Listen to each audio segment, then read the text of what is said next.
علیکم گایز، زه یم بلال. نن زه د خپل ما چې کم ټاپکس دي د هغې نه لږ زه په مختلف رالم. د هغه ټاپک باندې به زه نن بحث نه کوم. نن به زما په زړه کې دننه یو څو خپلې خبرې دي. زما کوشش دا چې نن تاسو ته زه هغه ایکسپلین کړم. هغه دا دی چې په تاسو کې دننه چې کمې کمزوریانې دي، کمې خامیانې دي، دا تاسو بل چاته مه ایکسپلین کوئ. که هغه ستاسو ورور دی، که ملګری دی، که روممیټ دی، که هر څوک دی، هغه تاسو دا خبرې په خپل زړه کې دننه وساتئ. دا بل چاته مه ایکسپلین کوئ، ځکه چې که تاسو دغه کمزوریانې یا د خپل مشکلات چې دی د تاسو بل چاته بیان کړئ، نو بله ورځ به دغه کس به رالیږي او ستاسو د مشکلاتونه به او ستاسو د خامیانو تاسو کې چې کمې دننه کمزوریانې دي د دې به غلط استعمال کوي او بیا به تاسو پچتاویږئ چې دا مونږ څه چل کړی دی. نو خپل مشکلات هیڅ چیرته هم چاته مه بیانوئ، دا په خپل زړه کې دننه ساتئ. تاسو په دې مشکلات باندې په خپل زړه کې دننه سوچ وکړئ چې زه د خپل مشکلات او د خپل کمزوریانې دا زه څنګه حل کولی شم. بلکې زه په قسم سره یم چې بلکې ستاسو مشکلات نشي حل کولی، نه تاسو کمزوریانې هغې اوس تانه ایستی شي.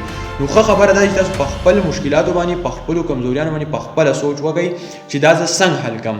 بل ملګری تاسو یا ملګری دی که هر څوک دی، زه یوازې ملګری نه ټارګېټ کوم، ما به د خپل ملګري د الفاظ زیات تر راځي، خو زه به یوازې ملګری نه ټارګېټ کوم. که هر څوک دی هغه ستاسو مشکلات ستاسو کمزوریانې ستاسو نه نشي ایستی، الټه په تاسو باندې به خوشحالېږي او ستاسو د مشکلاتو یا د کمزوریانو نه به غلطه پیدا اخلي او تاسو بیا په هغې باندې خفه یئ چې موږ دا څه چل کړی دی. نو مهرباني وکئ او خپلې کمزوریانې په خپل زړه کې دننه وساتئ. په دې باندې په خپله سوچ کول پکار دی چې زه د خپل مشکلات څنګه حل کولی شم او د خپلې کمزوریانې د ځان نه څنګه ایستی شم. په 100% کې چې دی په 100% کې 80% کسان چې دی 80% ته هغې ستا د مشکلاتو نه ورته هیڅ اثر په هغې نه کوي. ستا ته چې څومره خفه یې، که جاړې، که هر څه کې کمزوریانې دي هر سره باندې دي په تا باندې، نو 80% کسانو ته چې دی هغې باندې څه اثر نه کوي چې دی کس ته دا څنګه دی او دا نن خفه دی او دا نن خوشحاله دی او کته وګوره. او 20% کسان چې دی 20% په تا باندې هغه په تا باندې خوشحالېږي چې دا کس نن په دې مشکل کې راګیر دی، په دې کې نن دا کمزوري ده، دا نن داسې دی او دا داسې دی. نو 20% کسان چې دی ته په تا باندې خوشحالېږي.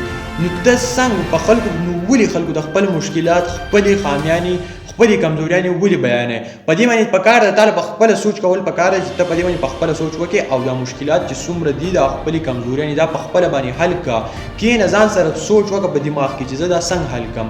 نو که تاسو دغه مشکلات، خپلې کمزوریانې تاسو چېرته خپل ملګري ته بیان کړې، خپل روممیټ ته بیان کړې، که داسې هر څوک و هغې ته تاسو بیان کړې، نو دغه کسان به سبا له رالیږي او ستاسو د مشکلاتو، ستاسو د کمزورۍ نه به غلطه پیدا اخلي او بیا به په ټایم کې تاسو پچتاویږئ چې دا موږ څه کړي دي. نو مهرباني وکړئ، زما وروڼه ما یو کشر ورور په نسبت وګڼئ، زما په زړه کې دا خبرې مان چې دا زه تاسو ته وکړم. نو خپلې ستاسو کې چې دننه کمزوریانې دا هېڅ چاته مه بیانوئ او په دې باندې په خپله سوچ کول پکار ده، ځکه چې موږ چې کم مشکلاتو کې راګیر یو دا موږ نه بل څوک نشي حل کولی. موږ چې په دې باندې په خپله هم سوچ نه یې کړی، په خپله هم سټرګل محنت نه یې کړی، نو موږ به یې حل کړو که نه بل څوک موږ له نه راځي او چې زموږ د مشکلات حل کړي.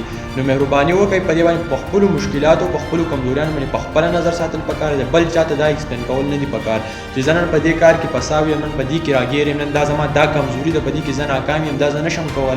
نو د دې نه به دغه کس به بیا غلطه پیدا اخلي او په هغې باندې بیا موږ ټول چې دی خفه کېږو.